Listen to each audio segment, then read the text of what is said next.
En tant que croyants, nous savons que la Bible est la parole de Dieu et que Jésus est le chemin, la vérité et la vie. Pourtant, au cours de notre vie, nous avons parfois l'impression que nous ne vivons pas une vie abondante. Des croyants, et pas toujours les plus jeunes, paraissent se lasser de leur relation avec Dieu après avoir goûté et apprécié la bonté du Seigneur. Psaume 34, 9. Se sont-ils trompés? La bonté divine était-elle factice? Ou n'ont-ils pas plutôt goûté à ce qui n'était pas la bonté du Seigneur? Étaient-ils vraiment assoiffés de connaître la présence de Dieu? Plus on lit la parole de Dieu, plus on se rend compte que pour vivre la vie en abondance promise par Jésus, nous avons besoin de rechercher une relation intense, absolue, avec lui. La Bible déclare que le rôle de tout enfant de Dieu est d'aimer Dieu plus que tout, et ensuite d'aimer son prochain, Matthieu 22, 37, 40.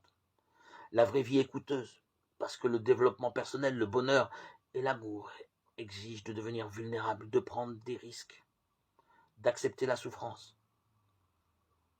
La plupart d'entre nous préfèrent éviter la souffrance, rejettent l'idée de vulnérabilité et fuient la prise de risque.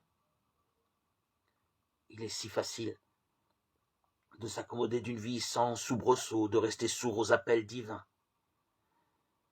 Réfléchissons aux occasions manquées lorsque nous avons fait sourde oreille, prétendant ne pas savoir ce qu'il nous demandait de faire. L'excuse la plus fréquente est de dire que nous n'avons pas compris quelle était la volonté de Dieu.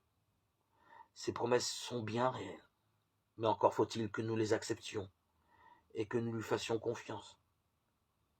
Sinon, nous risquons de vivre une vie bien monotone, bien loin de la vie en abondance que Jésus affirme vouloir nous offrir. Je suis venu pour qu'ils aient la vie, et l'aient en abondance. Jean 10, 10.